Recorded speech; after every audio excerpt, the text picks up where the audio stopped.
He's no stranger to Dragon, as we're going to look at now. So the voice you heard there, like Kate just mentioned, Michael Lopez Alegria, or MLA, who is no stranger to human spaceflight. He's actually a dual citizen of the United States and Spain, and AX-3 marks his 6th mission to space, having completed 3 space shuttle flights and a Soyuz mission as a NASA astronaut, prior to commanding AX-1 with Axiom Space. MLA holds the NASA record for both the total number of spacewalks and the cumulative amount of time spent conducting spacewalks.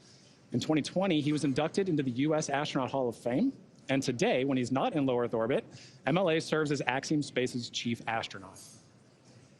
Our pilot on today's flight, Walter Villadei, is from the Italian Air Force and is taking his inaugural trip to low Earth orbit. Villadei currently serves in the Italian Air Force and as head of the Italian Air Force's representative office in the United States. He has completed cosmonaut training as a space engineer, participated in multiple analog training. SpaceX, for a different topic, we are about to send a command to cycle the orbit tank ISO valves to equalize low flow pressure. You should hear it. How copy? Okay, we copy. We're standing by. All right, just notification there to the crew. And Dragon, I've got an update on the cabin temp, and it's not necessarily favorable. There's not much we can do at this point from the ground, especially anticipating the heating that will incur during ascent. I'd like to assess if this is something you think you can ride out for another hour here. Absolutely, Jake. Just wanted to ask, but we understand what the priority is here. Copy, Dragon. Yeah, appreciate you asking. Sorry we can't do more in this situation.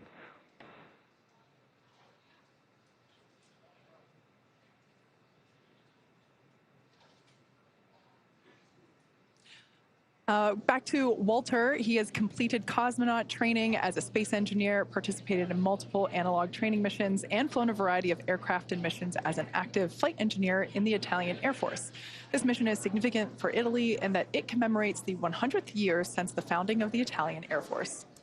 Now, our third crew member for today's mission is Mission Specialist Alper İziraçe. Through this mission, Alper becomes the first Turkish astronaut to go to space.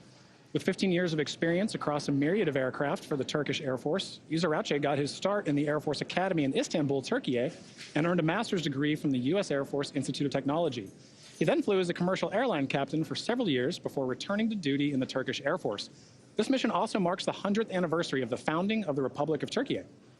And finally, we have Mission Specialist Marcus Want, a lieutenant colonel in the Swedish Air Force who flew 9 years as a fighter pilot and graduated from the U.S. Navy Test Pilot School at the top of his class.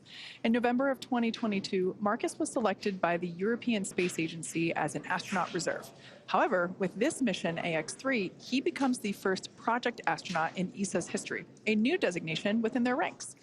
In just a few short hours, he'll be only the second ESA astronaut of Swedish nationality to ever go to the International Space Station, a milestone marked in a year of jubilee as the 500th anniversary of the founding of the country of Sweden. So that is the AX-3 crew. We are now under an hour until liftoff. We're at T-minus 58 minutes and 10 seconds, and they're going to be heading to the International Space Station.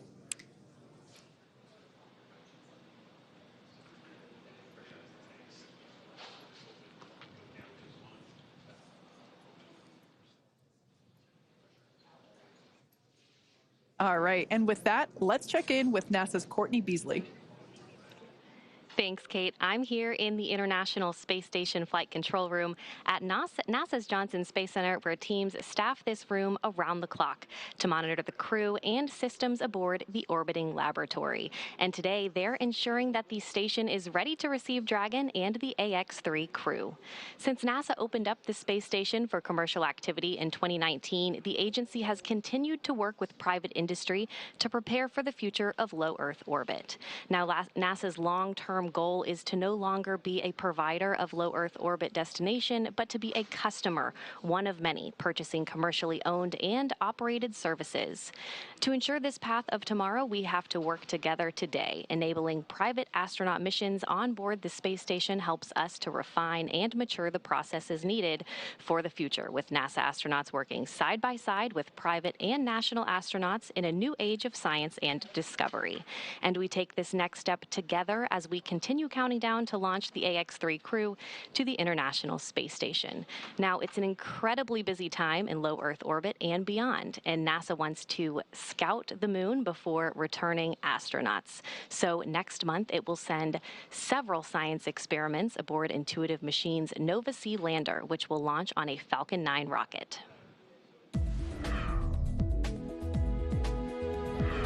NASA is working with several American companies to deliver science and technology instruments to the moon through CLPS, the agency's Commercial Lunar Payload Services Initiative.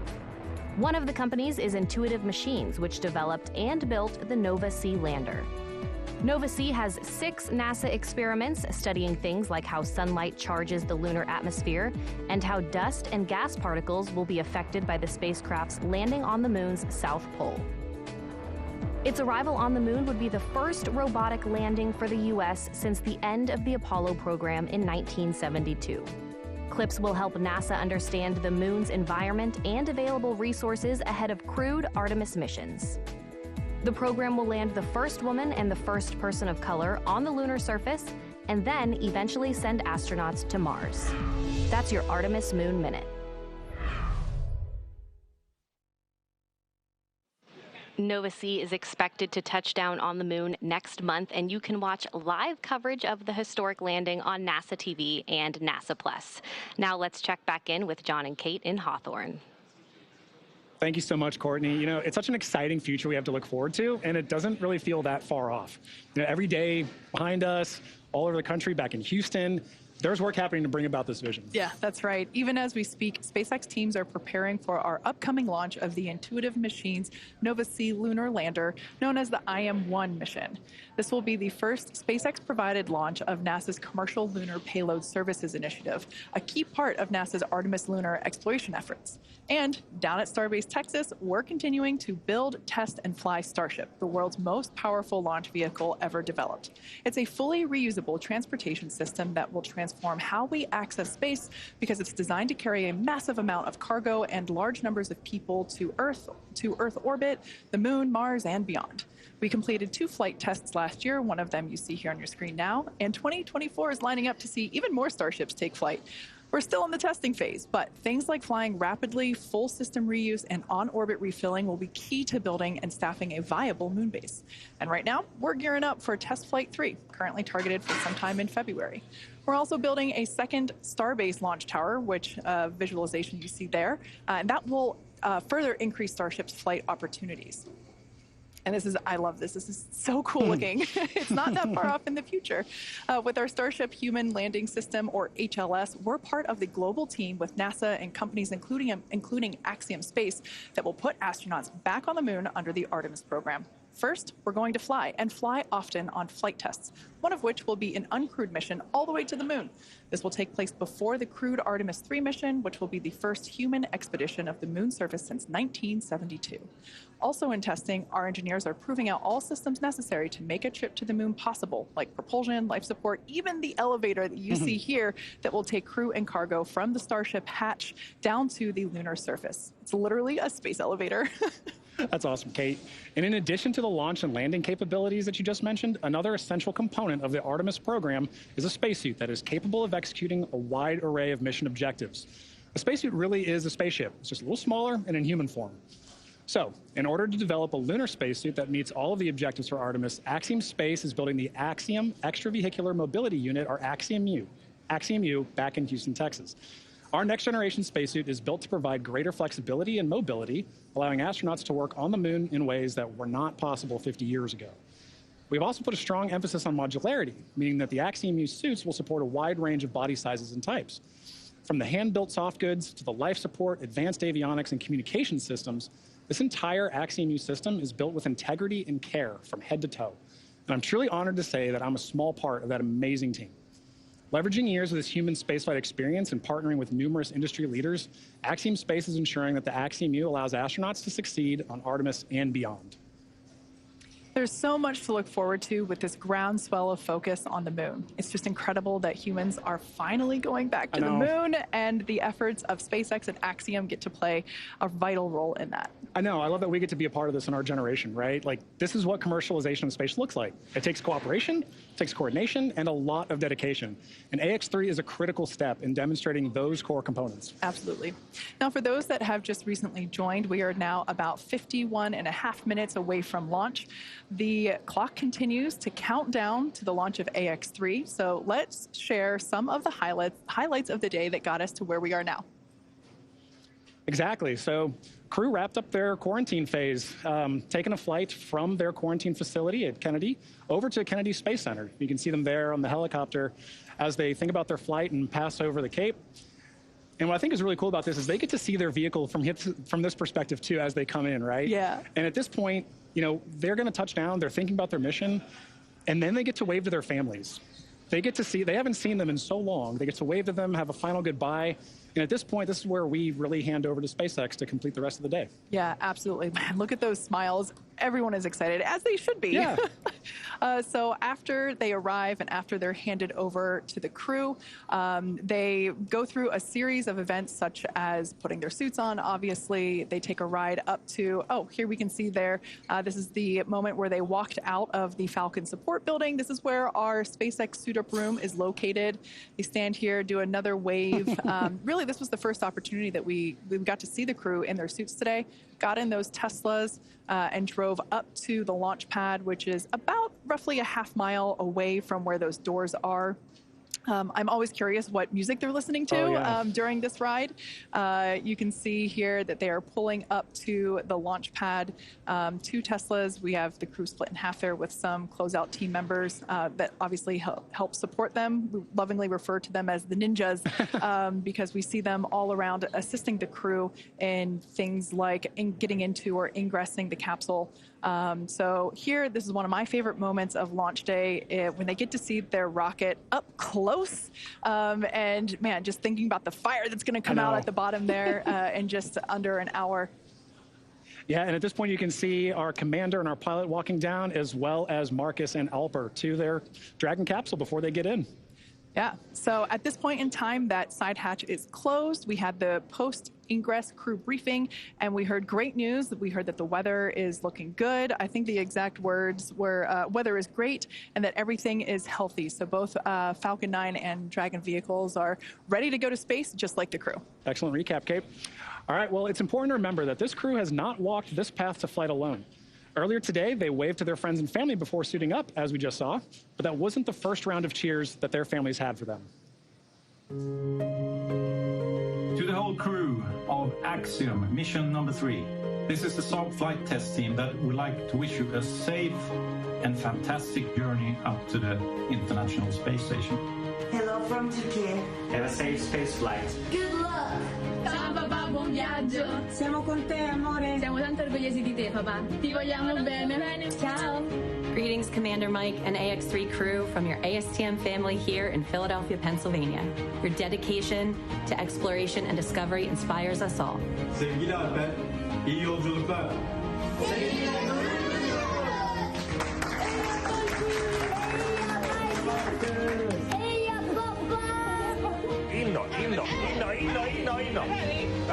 Rymden!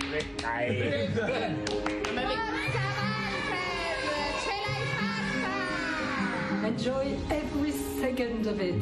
Make us dream. We're all coming with you. Yolun açık olsun Alper'im. Ed Astra. Que acuérdate de saludarnos desde allá arriba, desde alguna de las ventanitas. Y nada, que estaremos esperándote con los brazos abiertos para cuando vuelvas. Un besito. Congratulations, Alper. We're excited for your opportunity to go into space. Have a good and prosperous time there and get back to Earth safely. Un grande bacio. Un abbraccio dalla mia famiglia. Ciao! Buon viaggio. Vai, zio. Ti vogliamo bene.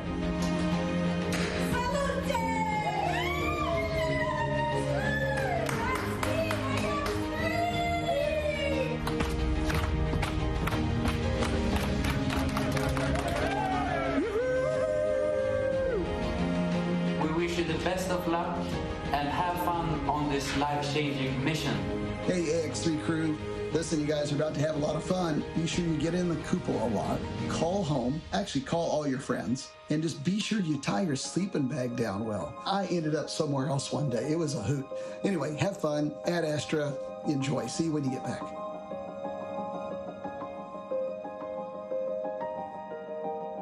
Yeah, those are pretty wise words from John Schaffner there from AX2.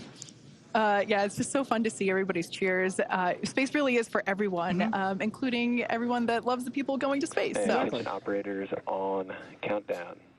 Polling is complete. Both Dragon and Falcon teams have pulled go for launch escape arm, propellant load, and launch. Stand by for abort instructions.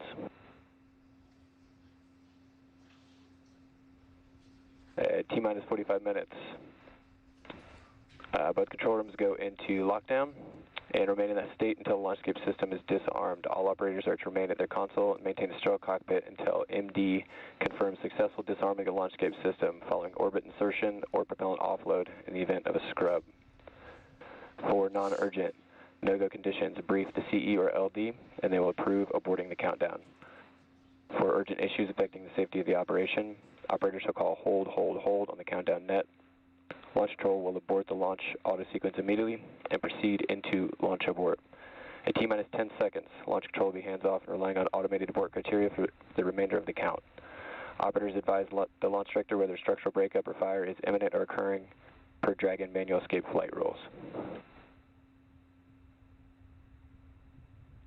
Launch control at this time. You may proceed with arming the crew arm for movement.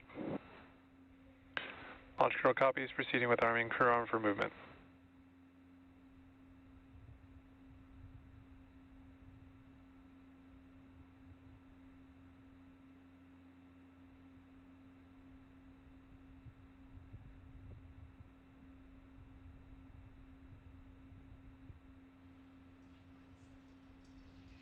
Well, there you heard it. We are go to proceed with propellant load in just under 10 minutes. Crew arm retract has started.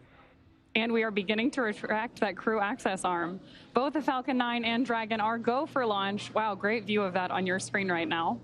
And in a moment, we should hear some additional directions from our launch director to the team. Now, of course, the crew is currently on board, again, with that great view of the crew access arm moving away from Dragon. They're at historic launch pad 39A.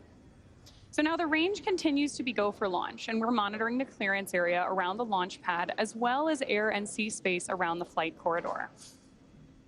Even though we have been keeping an eye on some possible storm cells near the launch site, the conditions are predicted to be acceptable for launch. Downrange landing zones, if needed for an escape, are also go.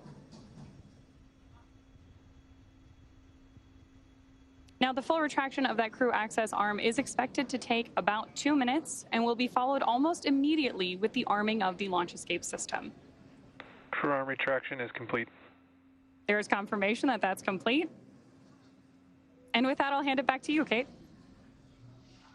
Thanks, Ronnie. As we heard, the crew access arm is now moved out of the way. It is in its launch configuration. This is one of the last physical changes to the pad that we will see prior to the liftoff of the AX3 crew.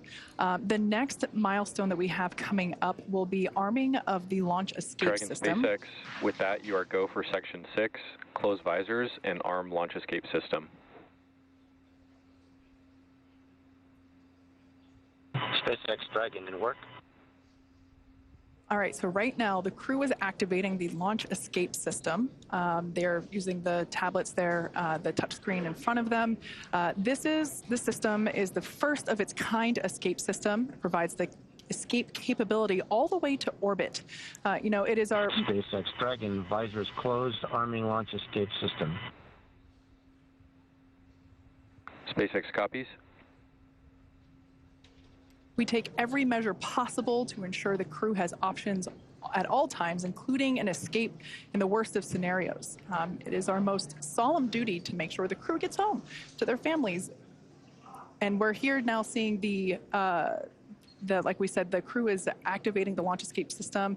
If engaged, it would utilize the Super Draco engines, which are basically extra powerful versions of the Draco engines that Draco uses while on orbit. So generally speaking, we don't want to activate the Super Dracos, but they're there in case if necessary. So launch escape system arming is now underway. But let's talk a little bit about the control rooms that we are operating. Launch escape system is verified armed.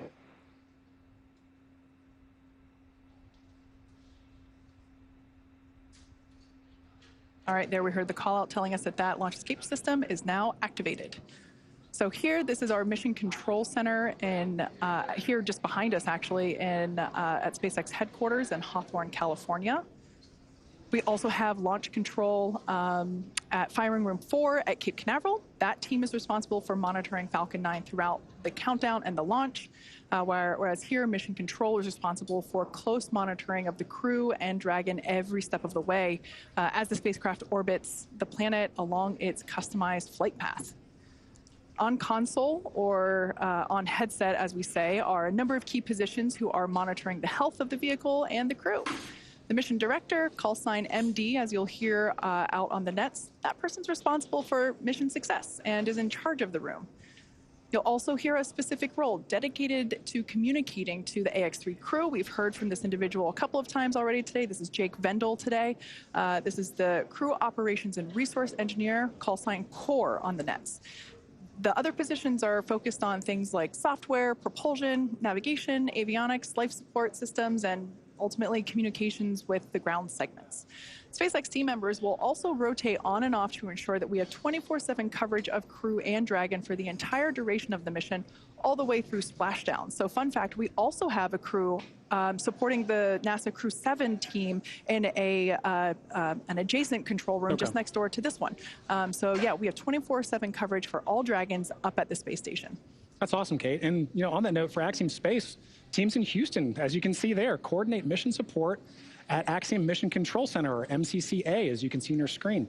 MCCA is an officially certified control center, joining the large network of other control centers, like you just mentioned, Kate, that support ISS from all over the world.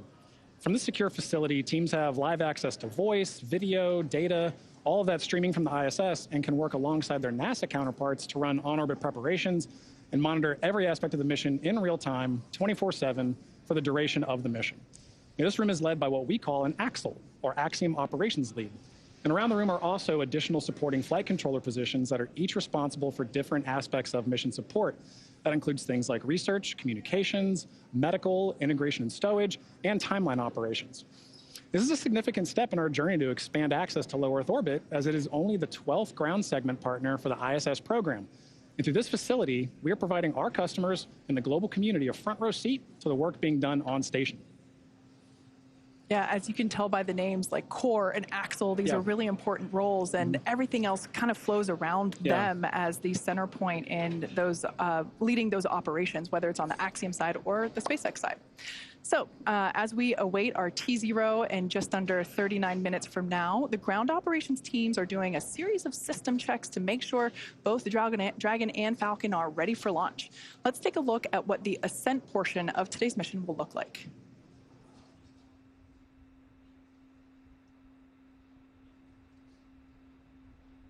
Once we hit T-0, we'll watch Falcon 9 and Dragon lift off from historic Launch Pad 39A, which you have a great view of right now, and begin to make their ascent. At about 43 seconds into flight, Falcon 9's engines will throttle down to help us pass through the period of maximum dynamic pressure on the rocket, or what we typically refer to as max Q. It's worth noting that once we hit max Q, the vehicle will be going supersonic, or faster than the speed of sound.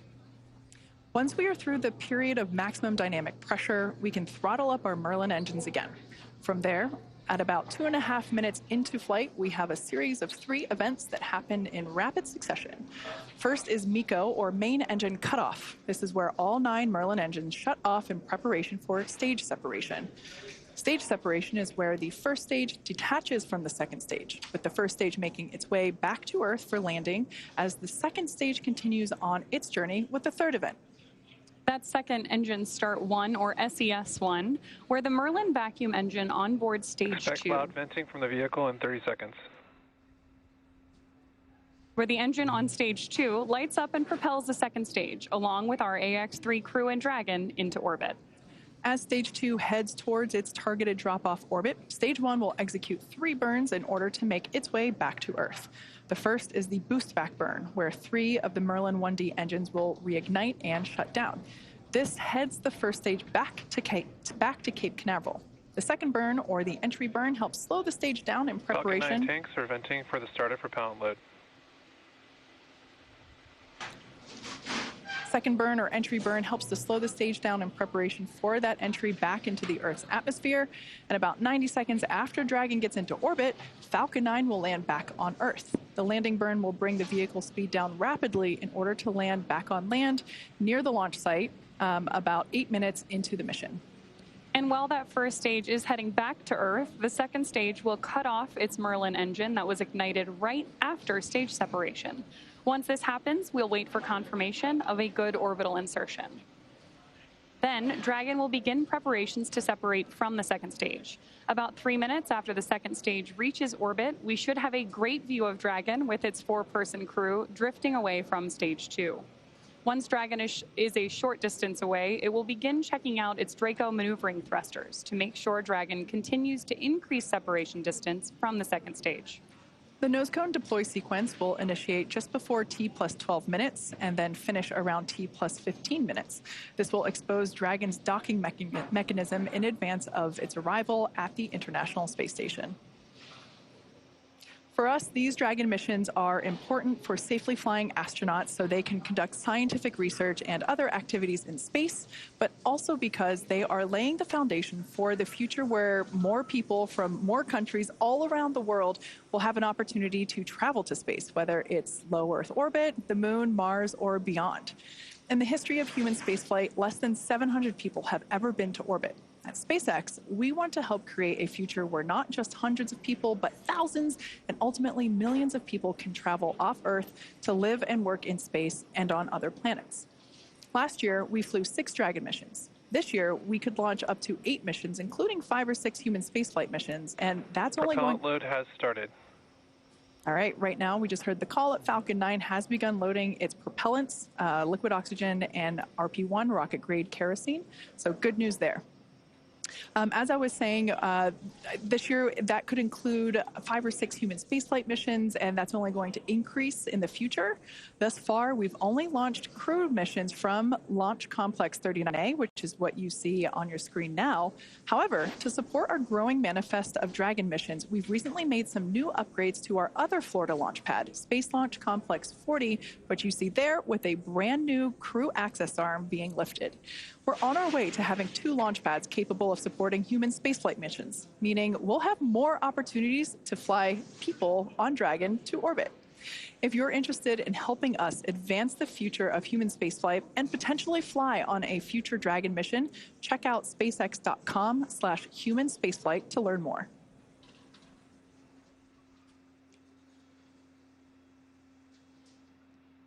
All right, so let's talk a little bit about the training that the crew has gone through in order to be ready for this mission. Altogether, the Axiom 3 mission crew spent about 35 days training inside Dragon, and crew members individually received additional training specific to their role, learning SpaceX protocols, ISS systems, and preparing for the science and outreach activities that they'll be conducting while in space.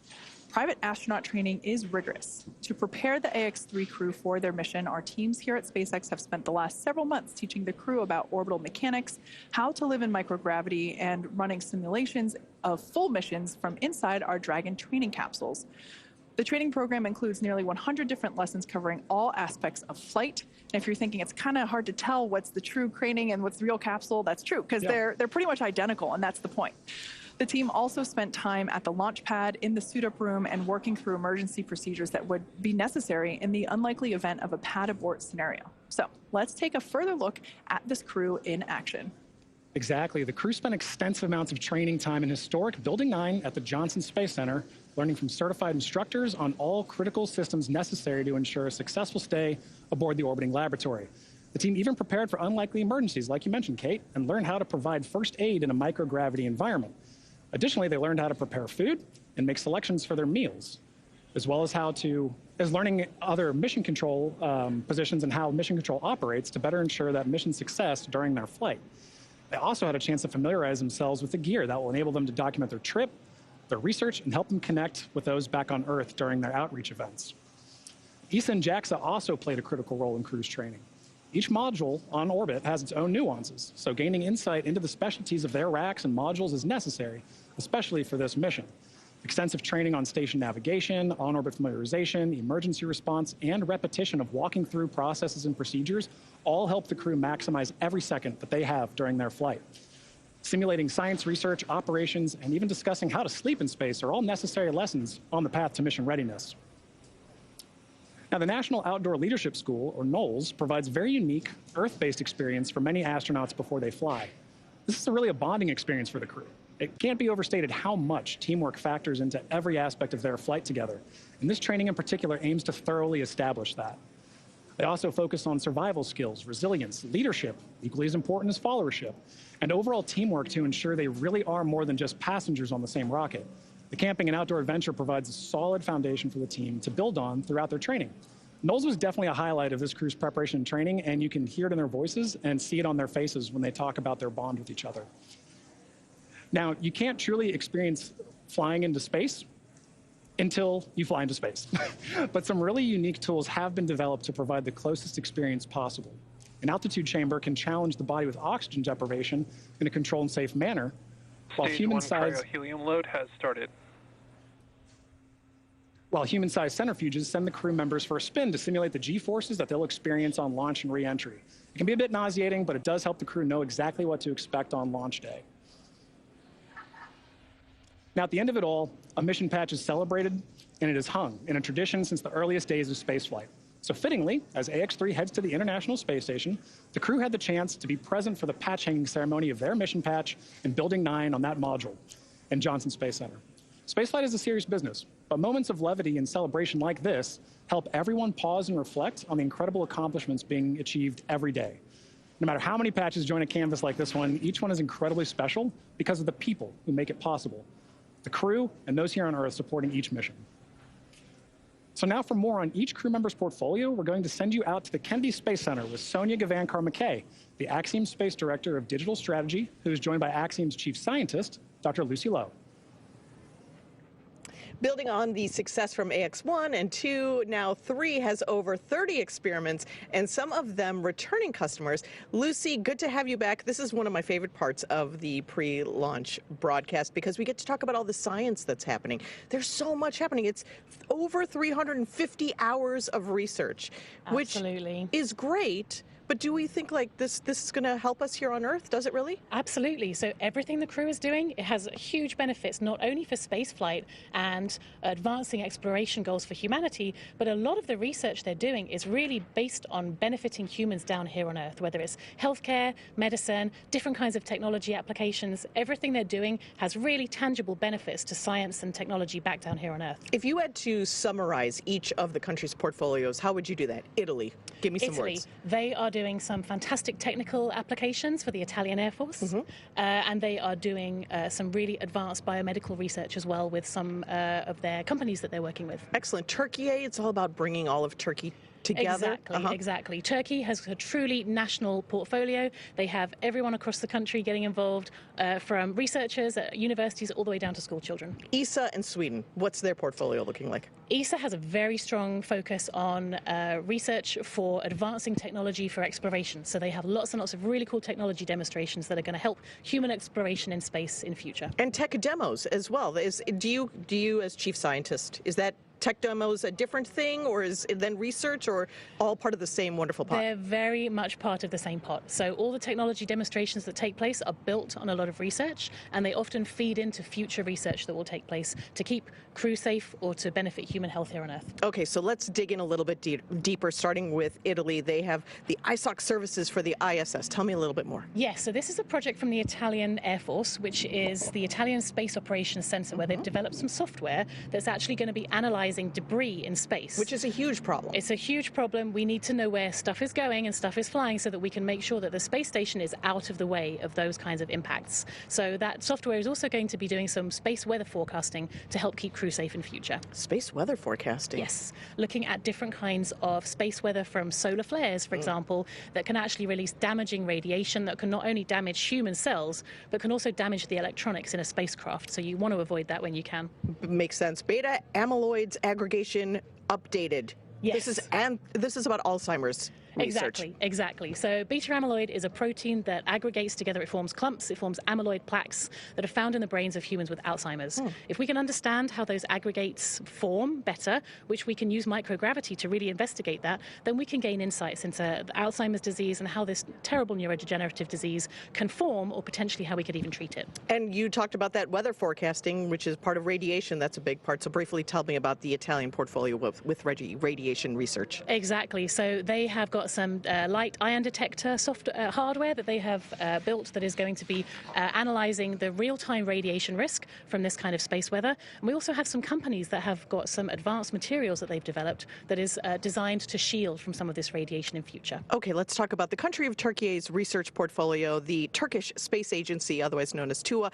They have 70 types of diseases that they're going to be researching with AI technology? Yes, so they have a really cool project called Vocal Cord, which has developed, it's an easy-to-use telemedicine application where the crew actually cough or speak or make vocal noises into an iPad for recordings, and the AI software is then actually able to analyze that and can be used to detect or diagnose infectious diseases, potentially even cardiovascular diseases in future. Wow. Very cool. Partnerships are a big deal with Axiom Space. All of these countries are partners with us, and Turkey is working with JAXA on one of their research projects. Tell me about that one. Exactly. So they're working on a very cool project using the JAXA's electromagnetic levitating facility, where they are melting and then re-solidifying some metal alloys in a way that the metal alloy floats in space. Wow. So which helps us understand more about the molecular structure of these alloys and helps us understand more about materials research, that we can then take that knowledge and apply that to industry back down here on Earth. And ESA in Sweden, looking way into the future. Their research is focused on humans in long-term space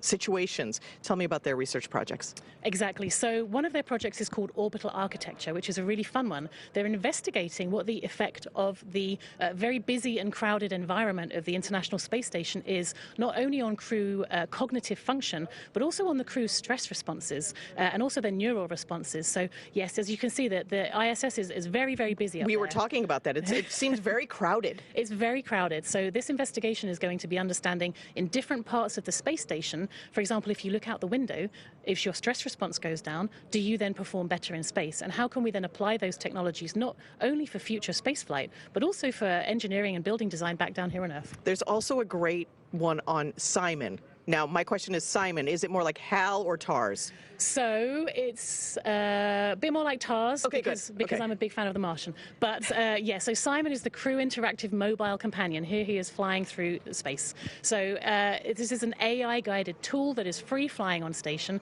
that can help crew with tasks while they're up there. So it's actually going to be helping Marcus do a physical sciences investigation for ESA while he's up on station. Awesome. Thank you so much, Lucy. And I look forward to hearing about the post-experience and post-mission research findings. Thank you so much. Always fascinating. Back to you all at Hawthorne. John, how's it going out there? It's going great, Sonia. Thank you very much for that. You know, hearing all that different research really kind of cements how important and unique each mission is, right? Each mission has its own suite of research. It has its own crew that makes up that mission. And mission patches really are a way of showing that symbolism and showing how unique that is, right? So they end up everywhere. There's one in that Dragon capsule. There's a few in that Dragon capsule now, I think, right? Oh, yeah. But they end up in white rooms. They end up on orbit. They end up on laptops and notebooks. It's a very big deal for crew to be central in helping design this patch because it's such a lasting mark of their dedication and hard work. And the AX-3 crew has put their mark on spaceflight history with the AX-3 mission patch. All 4 astronauts are highlighted by their names, a star, and unique graphics for each nation that they represent.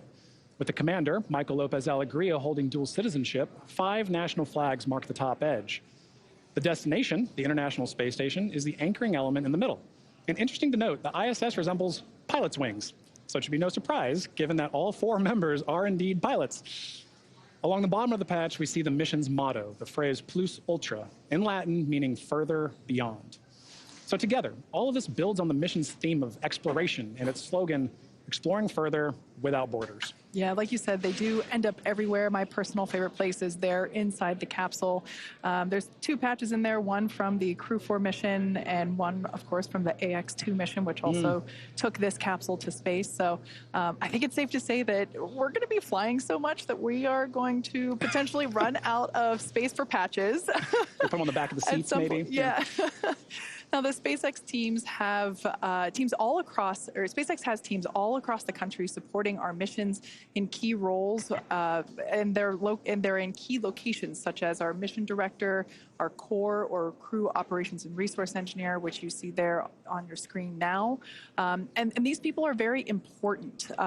We keep talking about the countdown, and this launch countdown is the framework that syncs all of these teams up together. It's incredibly important. Yeah, you're absolutely right. We've heard a lot of that today, right? As we're talking, we're hearing these loops or nets, right, of all these flight controllers talking. That's because communication is key. The entire mission, from launch, on orbit, all the way back down to splashdown, is a tightly choreographed dance between all of those parties, and that's where communication comes in. For sure. It's precise communication specifically is paramount throughout the mission in order to be successful, not just for today and on the way to the station, but continually for the next 2 weeks, all the way through splashdown. Like I mentioned before, we have another team supporting the capsule that's on station for Crew 7. So yeah, it's all the way through until the mission is complete. Exactly, and highlighting that communication, you see those 2 teams just on your screen there. Those are 2 of the many that work together.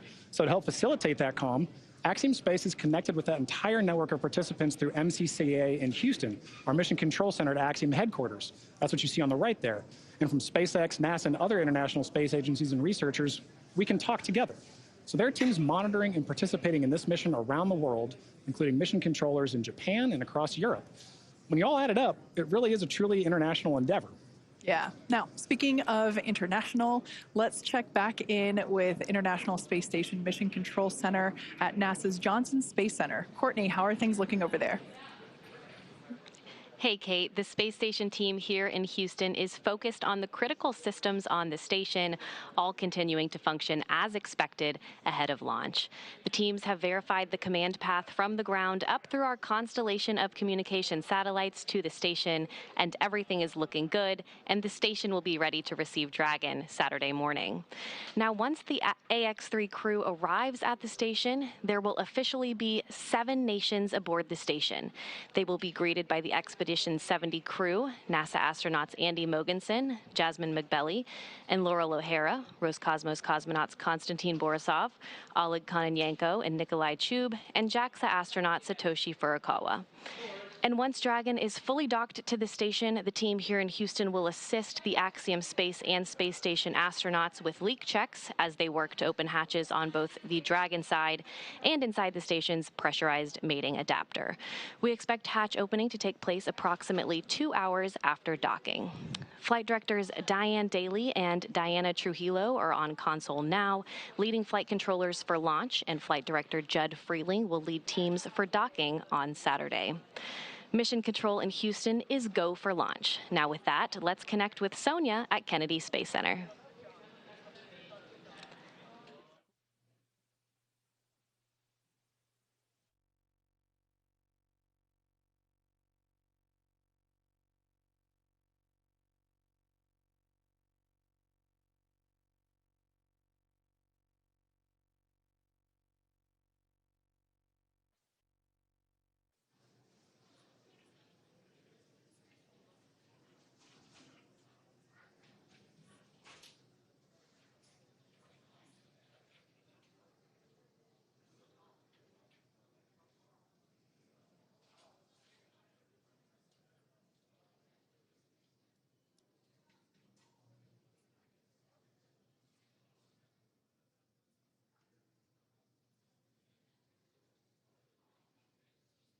All right, for those of you that have recently tuned in, we are now within 20 minutes until the launch of AX-3 to the International Space Station. Officially, T-minus 18 minutes on the dot.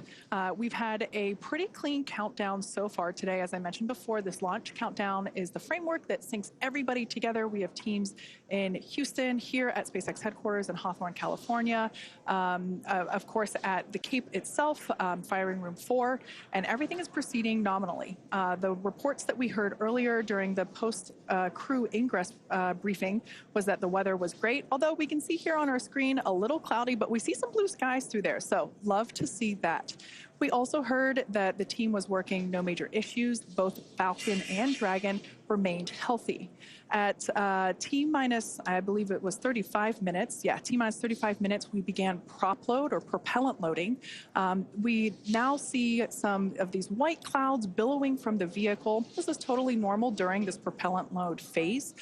We are currently loading our super chilled, also known as densified liquid oxygen onto the vehicle, as well as rocket-grade kerosene, or RP1. We will continue to see these clouds kind of forming, and we'll get even more of them right after those closeout lines complete at T-minus 3 and 2 minutes, when both the first and second stages complete all of its propellant loading. Like I said, everything continues to look great. The crew is currently strapped into their seats. There's a 5-point safety harness. You can think of it like a seatbelt, but it's a little bit more advanced than that. Actually, we see a live view of the crew there waiting so patiently as we are getting... All right, so there we heard that call out that stage 2 LOX load has initiated. That is that super chilled liquid oxygen being loaded onto the Falcon 9 second stage, which of course is the part of the rocket just below that black and white trunk section that we see there on screen. So the crew, at this particular view, the person on the far left is Marcus Want, one of our mission specialists. To his right is pilot Walter Vilade. To his right is Commander Michael Lopez Alegria, or MLA, and on the very far right, mission specialist Alper Izarauche. Fun fact for today's flight, it is the first time that we have a repeat flyer on Dragon. That's Commander MLA. He flew on the Axiom 1 mission, and it's so exciting to see him flying once again in Dragon today. He's pretty much an expert at this point. Yeah. All right, well, thank you for that update, Kate. And now for an update from Sonia Gavankar-McKay at Kennedy Space Center with Deputy Administrator Bill Nelson. Thanks so much, John. I'm now joined by NASA Administrator Bill Nelson. Thank you so much for joining us. We're so very close. NASA has so many decades worth of great relationships in the private sector with the commercial sector. Is this a winning strategy for the future? I know NASA is looking now further than LEO into going to the moon and even further. What does this look like going further, and what are we building on? It's the new era of the golden age of space adventurism. We go back to the moon, for example, not only with our commercial partners, and the 2 landers will be built by commercial companies, but we also go back to the moon with our international partners. Right.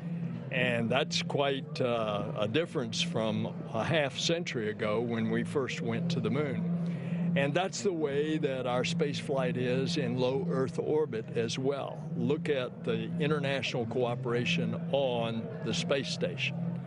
Look at now the commercial operation on the space station as evidenced by this flight here today. This moment really is that culmination of that international partnership, private, commercial, all of these things building on each other. How important is this for NASA to develop these commercial partnerships and across varying fields? I mean, Axiom Space, of course, building the Axiom Station. We're working on the suits that'll be worn on the moon by the Artemis crew. How important are these partnerships for NASA? Well, it's essential. We want to get out of low Earth orbit. We want to go and explore the cosmos. And so the more that we can bring commercial business off the face of the Earth up to low Earth orbit and, for example, replace the International Space Station when it ages out in 2030 with a commercial space station that then we can become a person who rents space to train our astronauts before we send them out to the moon and on to Mars. Or the business aspect, pharmaceutical research, pharmaceutical production, all kinds of different research utilizing the properties of microgravity in space. So you're seeing the Axiom Station as an expansion of the area that is available to do this work, and this dynamic shift between NASA and organizations like Axiom Space really offers something new to the landscape. This really is the next golden age, isn't it? Well, and Axiom is one of several that are now, with incentive money from NASA, building their concepts of a space station for low Earth orbit. And I am certainly hopeful that they are going to be successful, and that increasingly as they do research in space, they're finding out that there's a business case in order that they can actually have a profitable business. Well, that's what we're looking forward to, and we're looking forward to just this great moment as we build these partnerships, these relationships. Thank you so much for having us here and for being part of this broadcast and sharing this wonderful moment for all of our organizations, SpaceX, Axiom Space, NASA, working together as usual, right? Thank you so much. Thanks so much, Senator. Thanks for joining us. Go AX3. Go AX3, that's right. As we charge towards terminal countdown to launch, Michael Lopez Alegria, today's commander, has a special message for his crew. Let's take a look. Man, I am excited. We are getting very close.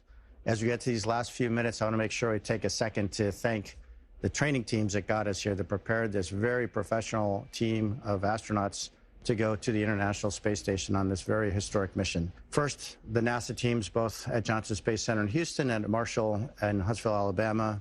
Then to our international partners, ESA at the European Astronaut Center in Cologne, Germany, and Scuba near Tokyo in Japan. And the Axiom team, whose help really was important when it got down to training for all the payloads that we'll be doing, over 30 experiments, as I think you've heard. So we're excited and very thankful to all those guys, but last but not least, to the folks in whose very capable hands we find ourselves right now. That's SpaceX. Thanks to everybody. Without you, we couldn't have been here. Now let's go do it.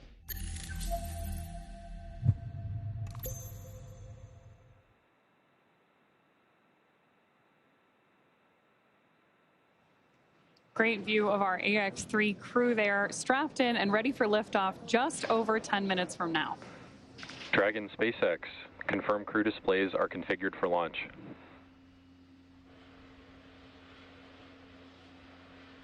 SpaceX Dragon, the displays are so configured, and do you mind if I say a few words here, Jake?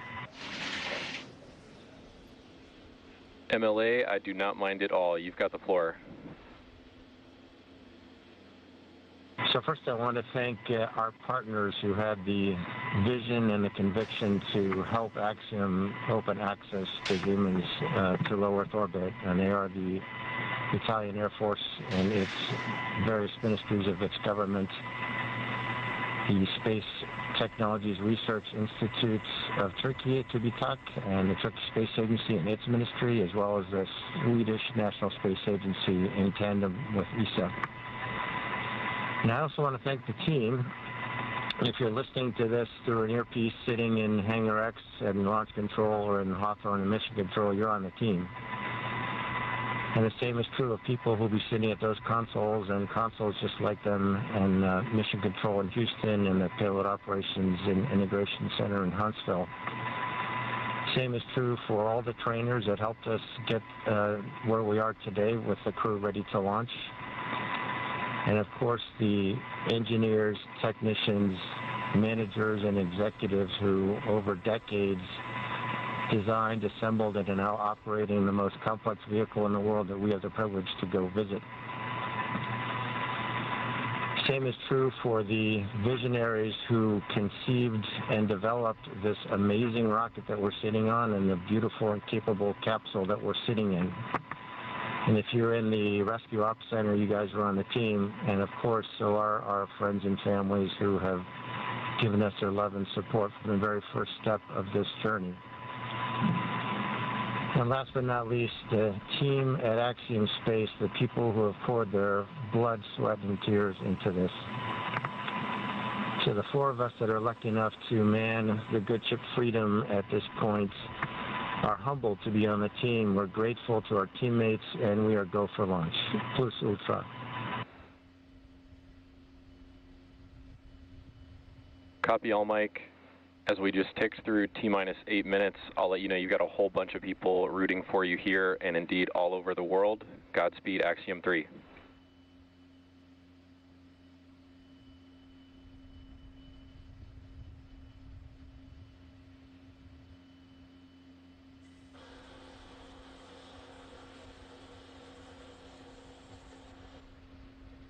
Some really nice words there coming to us from Commander Michael Lopez Alegria.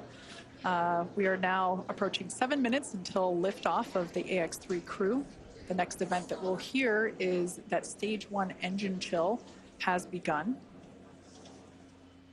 Engine chill has started.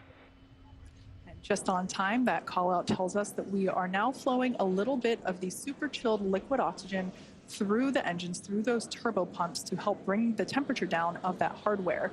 This helps us to reduce any chance of thermal shock whenever the full flow of that super chilled liquid oxygen flows into the engines.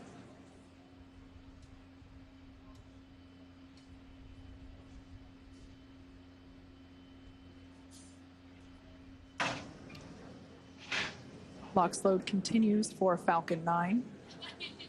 We're fully... Stage 1 RP1 load is complete. So good call-outs there that we have completed loading RP1, which is a highly refined type of kerosene on board Stage 1 of Falcon 9. You've got that great view on your screen. As we mentioned earlier, Falcon 9 is an RP1 and liquid oxygen fueled vehicle, so LOX fueling continues on the vehicle on both the first and second stage.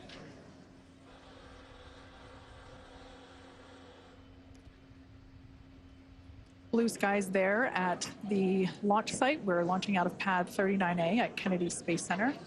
We are 60% go for those weather conditions, which we're always keeping an eye on around the Florida airspace. Next event that we have coming up is the terminal count for Dragon. This involves a couple of things, but primarily just means that Dragon will be transitioning to internal power. Great view there of the Dragon capsule, as well as the Dragon trunk, which is the unpressurized section just below the pressurized section, which of course is where we have the crew sitting. Propellant remains underway. We are completely loaded with all of our RP1, that rocket grade kerosene. We're still underway. Falcon 9 tanks are pressing for strong back retract. Dragon is in configure for terminal count. So like Kate mentioned, we are heading into terminal count, and Falcon 9 is ready for that configuration. We also just heard the call out that the Falcon 9 tanks are pressurized for strong back retraction. The strong back is that white structure you see to the right of the vehicle right now. That's used not only to connect the vehicle's umbilicals, but also as a structural support system. The strong back is retracting? Up until it begins to retract, which we just heard the call out for here. That's the mechanism we use both to move the rocket out to the launch side and pull it into its vertical orientation ahead of launch. Now we'll keep an eye on it as it retracts slightly here on your screen. We'll be able to see those clamp arms begin to open. And there they are now. And then that strong back will retract a couple degrees away. It will retract even further upon ignition of the engines to clear the way for Falcon 9's ascent.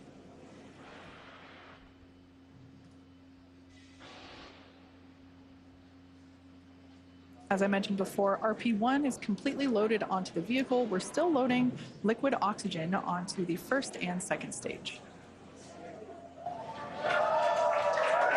And obviously some happy cheers as the crowd is growing outside of Mission Control Hawthorne, as you see there on your screen. It's always awesome to have an astronaut launch, but especially one during the day.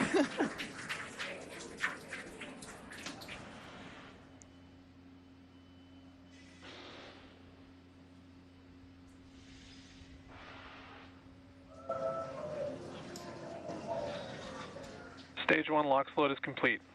With that confirmation, we know that stage 1 is fully loaded. Team is thrilled to hear that news behind me.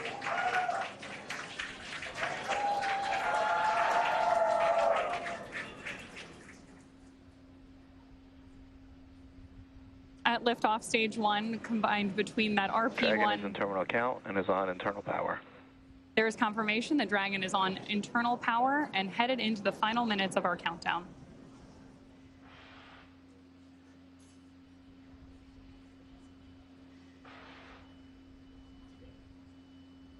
As I was saying earlier, at liftoff, Falcon 9 will be burning nearly 700 gallons of fuel per second.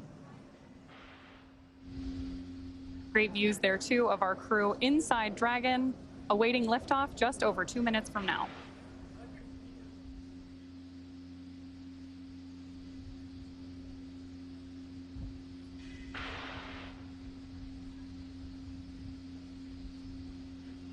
We're now standing by for completion of LOX load on the second stage. Just topping off. And there's that call out.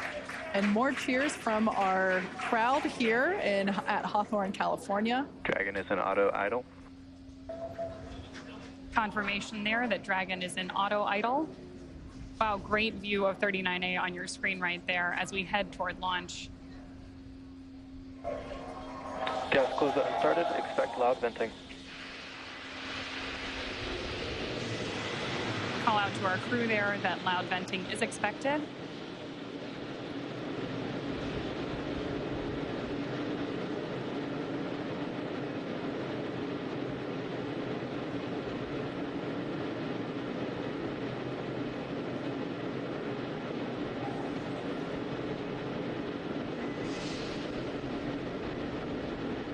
Falcon 9 is in startup.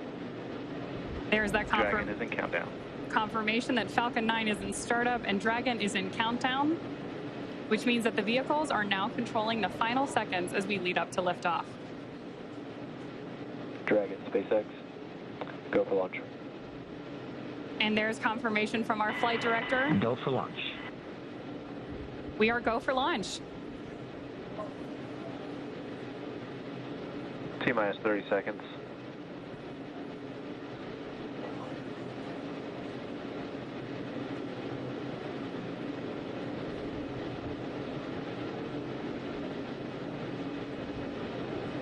T-minus 15. 10, 9, 8, 7, 6, 5, 4, 3, 2, 1. Ignition, engine full power, and liftoff. Go Axiom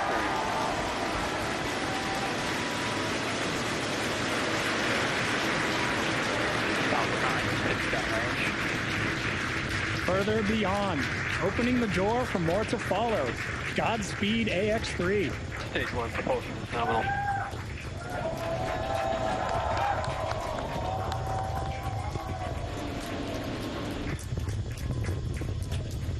Of course, if you are just joining us, this is the launch of the Axiom 3 launch to the International Space Station. Those incredible views on your screen, and there's our first shot of the AX3 crew inside Dragon on ascent. Now, in just a few seconds here, we should hear the call out that Falcon 9... power and telemetry. Stage 1 throttle down. There's that call out that Falcon 9's engines are throttling down to help us pass through the period of maximum dynamic pressure during ascent. Max Q. There's that call out for Max Q. Falcon 9 is supersonic. And that Falcon 9 is going faster than the speed of sound.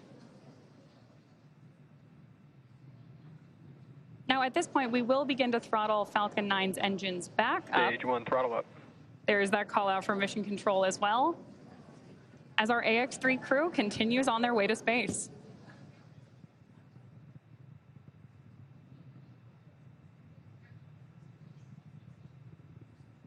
We're now T+1 minute and 32 seconds into flight.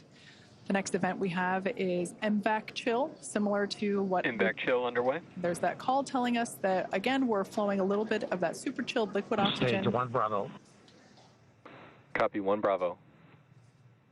That call there was one of the abort mode callouts that the crew is calling out as they are making their ascent on Falcon 9.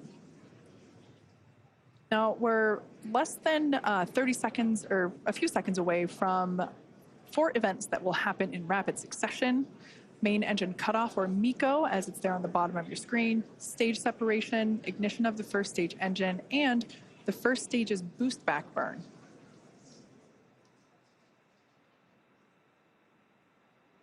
Stage 1, throttle down. That call telling us that the engines are beginning to throttle down.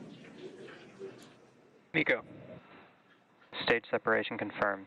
SpaceX Dragon 2 Alpha. Some loud cheers here as we can see that the Stage 1 boost back startup. first and second stages have separated. A beautiful view there. The brighter light is the second stage under power of the MVAC engine. That first stage booster is now heading back toward the Florida coast. One thing I love about daylight launches is we're going to get some amazing views. We should be able to see the Space Coast come back into view as the first stage gets closer and closer to landing zone 1.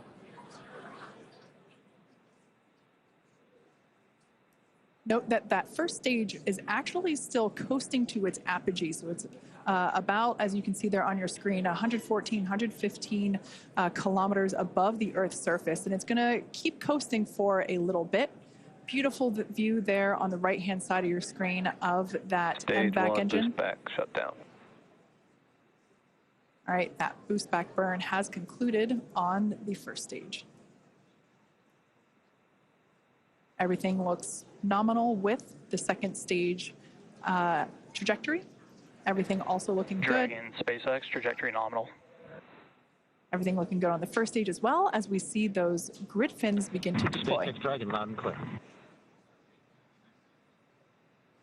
Now, the next 2 major events we're tracking for the first stage, which right now is on the left-hand side of your screen, is going to be the entry burn at about T plus 6.5 minutes, where we'll light 3 of Falcon 9's first stage engines, followed shortly thereafter by the landing burn at T plus 7 minutes and 32 seconds, which will be a single engine burn to bring us back to landing zone 1 at Kennedy Space Center. Great view there of our crew on board. And you can, of course, always keep an eye on their telemetry down in the bottom corner of your screen.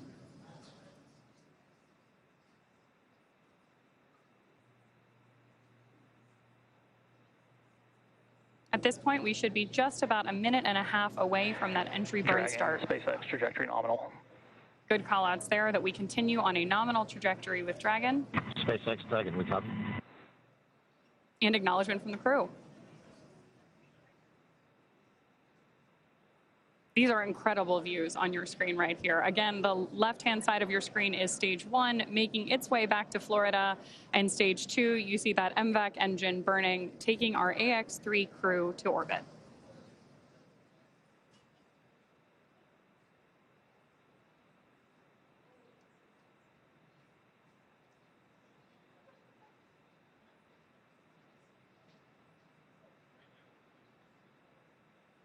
That entry burn we're waiting on here is going to be a relatively quick burn, and what we're doing with our first stage is effectively scrubbing off some of that velocity as we come in for landing.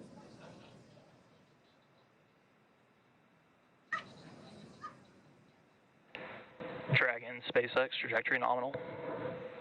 That's a nominal trajectory for Dragon as we continue to orbit. Dragon, we copy. Again, confirmation from the crew. And we are expecting about 2.5 more minutes from that second engine burn.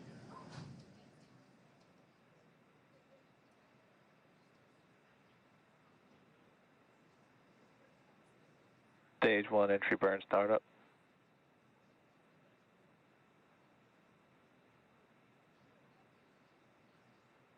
Stage 1 entry burn shutdown.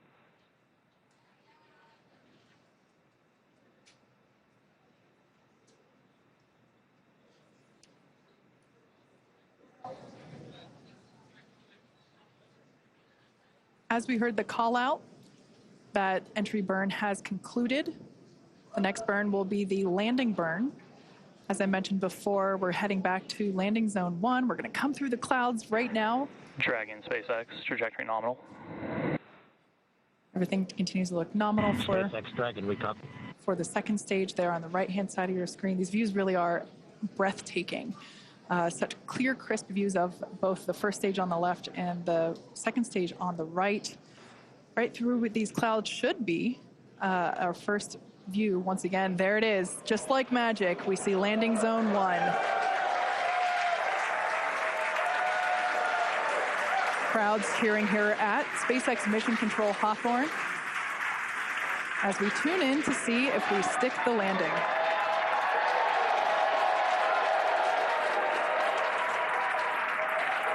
And if you couldn't tell by the loud cheers, we did stick. Stage 2 FTS has saved. We did stick that landing. Falcon 9 has landed once again. But turning our attention back to the crew, as you see there, our next event is second engine cutoff, or SECO, as it's referred to there at the bottom of your screen. Second stage will coast for a few minutes until Dragon is commanded to separate. A lot of just the energy here at SpaceX Mission Control is buzzing. You can hear commentary behind us. Right now, the crew is experiencing about 3 Gs, so pretty much a roller coaster for those thrill seekers out there. Stage 2 is in terminal guidance. And we are about 20 seconds away from that second engine cutoff. MLA will know this this feeling very well, this experience of going from now almost 4 Gs to SpaceX Dragon Shannon. To Copy, Shannon. As another abort mode there being called out. Now standing by for second engine cutoff.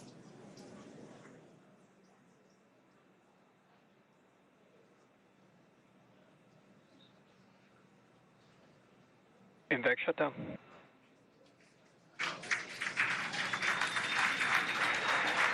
Dragon, SpaceX, you're in a nominal orbit. There we heard those call outs of second engine shutdown and nominal orbital insertion. Launch escape system disarmed. And the disarming of our launch escape system. That, of course, means that our AX-3 crew is getting their first experience here in microgravity.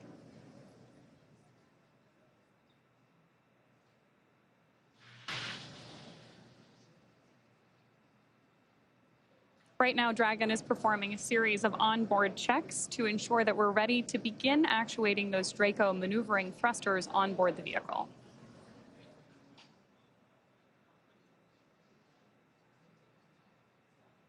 Now, as we prepare for Dragon separation, we should have a great camera view here in just a couple of minutes. Oh, wow, and beautiful views of the Earth and our MVAC engine up there in orbit as well.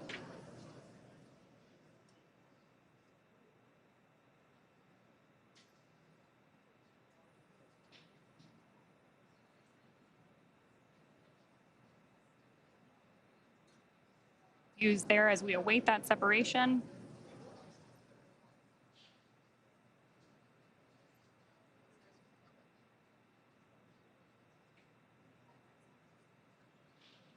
Absolutely incredible images that we are getting back from up in space as we await Dragon separation in just about a minute.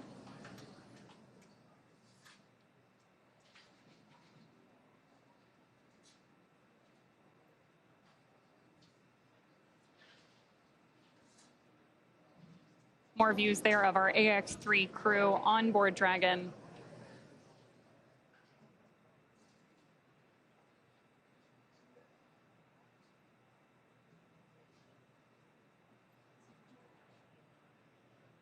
We are now just about 30 seconds away from that anticipated Dragon separation.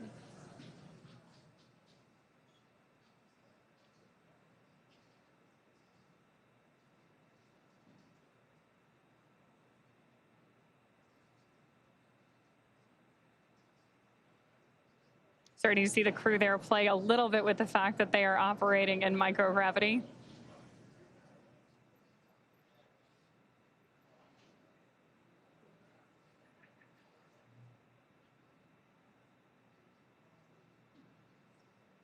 And a great shot of mission control here in our headquarters at Hawthorne, California.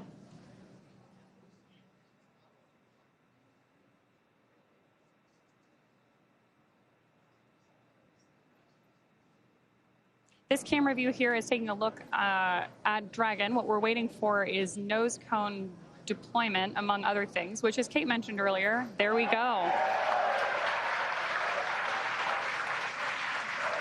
Dragon separation confirmed. As you can see, Dragon has separated from the second stage. A pretty cool view here looking up at the heat shield that will return the AX-3 crew back to Earth in just about 2 weeks. So this is our first view of AX-3 flying free.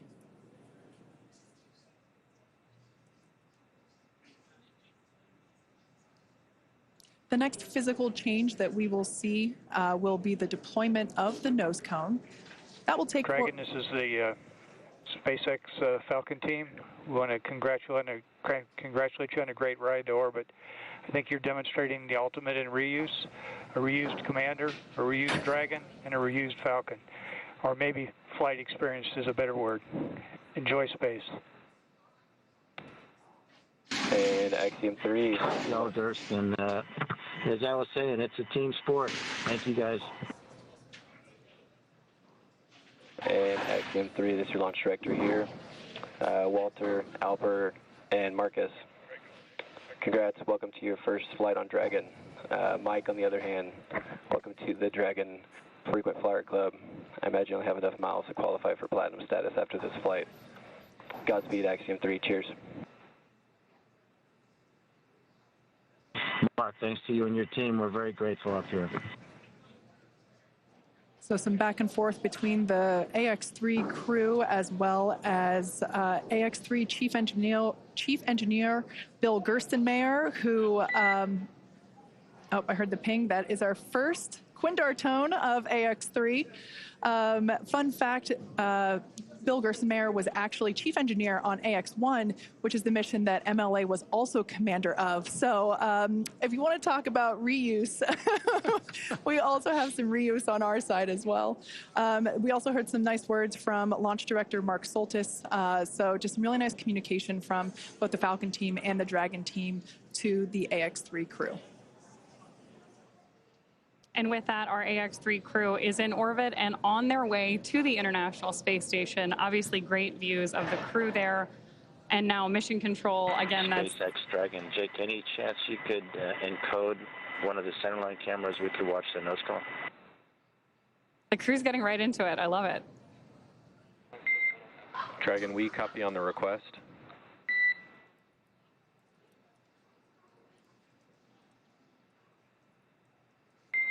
And Dragon, we expect that will automatically happen in the state machine here imminently.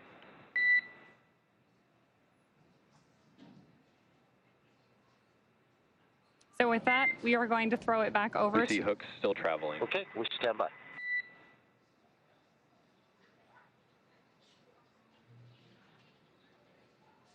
Great views there of our crew, again, on their way to the International Space Station. And already getting right down to the business of operating Dragon.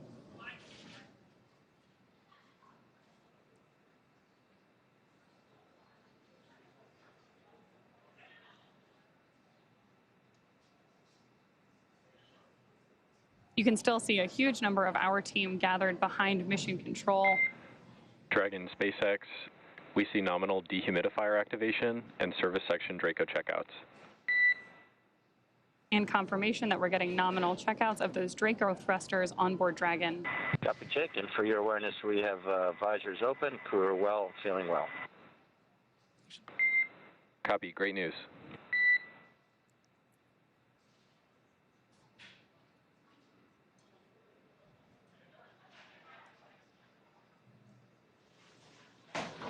So for those of you that have just recently tuned in, AX-3 is in space. The crew is experiencing their first taste of microgravity. Here is a view of our MVAC engine, which has been shut down. The crew has actually separated away from the second stage, which is where that MVAC engine is located. We are standing by for nose cone deployment. This takes a few minutes to complete as there are 2 sets of hooks that need to be opened independently of each other. By deploying the nose cone, we are able to expose the docking mechanism, which is, of course, what the crew will utilize, what Dragon will utilize to autonomously dock with the International Space Station.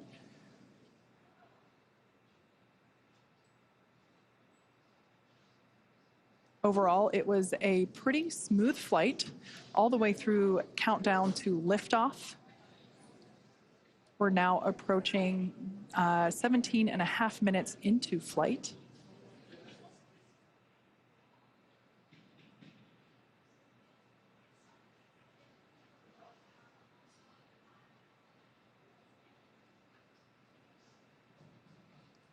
Once again, the next milestone will be to deploy the nose cone. This is basically the last physical change that Dragon will undergo in order to begin its journey. Well, not really begin, it's already on the way, but in order to be ready for its approach to the International Space Station.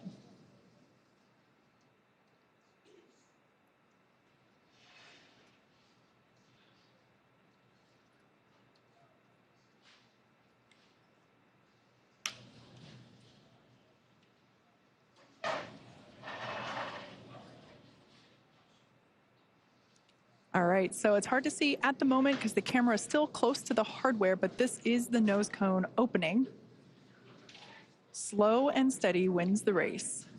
Of course, when you're in space, every action has an opposite and equal reaction. So for very good reasons, we don't just fling the thing open. It's very slow and steady. Again, this allows us to expose the docking mechanism, the hardware that will be utilized to dock with the International Space Station. That hatch, which is the forward hatch, will then be opened, and that's how the crew will get in and out of Dragon while it is up at the space station for the next 2 weeks. So that side hatch, which is where we saw the crew, or technically they were already in by the time that we started our broadcast, but the crew did ingress Dragon today, just a couple hours ago, through that side hatch. That remains closed. That won't open again until they are safely back on Earth on our recovery ship. So this nose cone that we see here slowly being opened is basically opening the first part of a multi-system door for them to get in and out of the International Space Station. I mentioned before that docking is autonomous. That means that Dragon does the steering itself. Our pilot, Walter Vilade, has the training and the capability to take control if necessary, but nominally speaking, Dragon flies on autopilot. It does the thinking and the calculation itself, which at the end of the day is ultimately much safer than human steering, as there's more, that humans are prone to error because we are human. So that's a live view there of SpaceX Mission Control Center here at SpaceX headquarters in Hawthorne, California.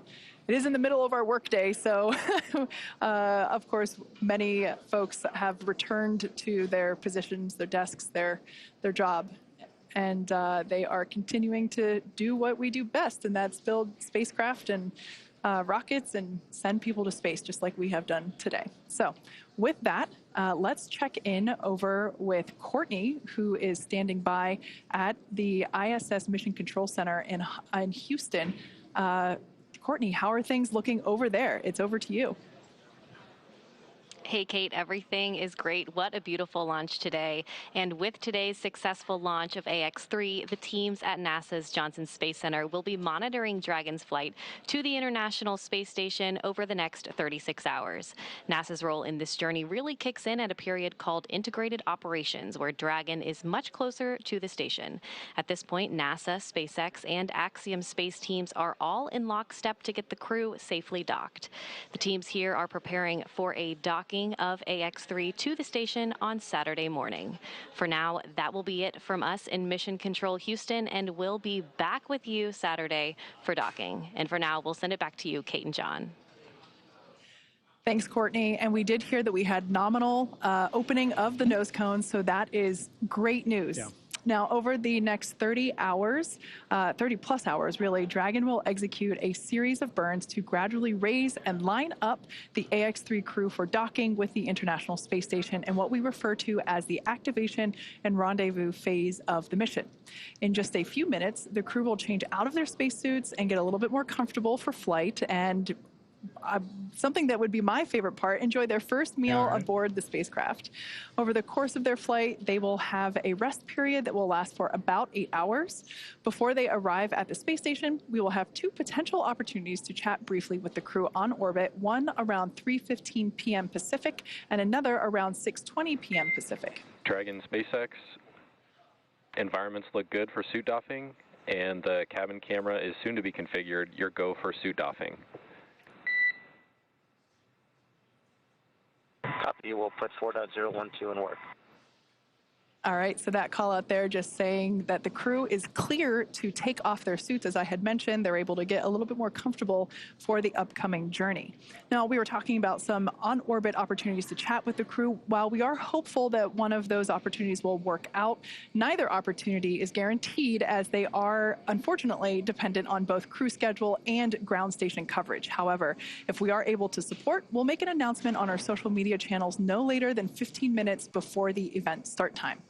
In the meantime, be sure to keep tabs on the mission at axiomspace.com, and you can also track... And Dragon cameras are external.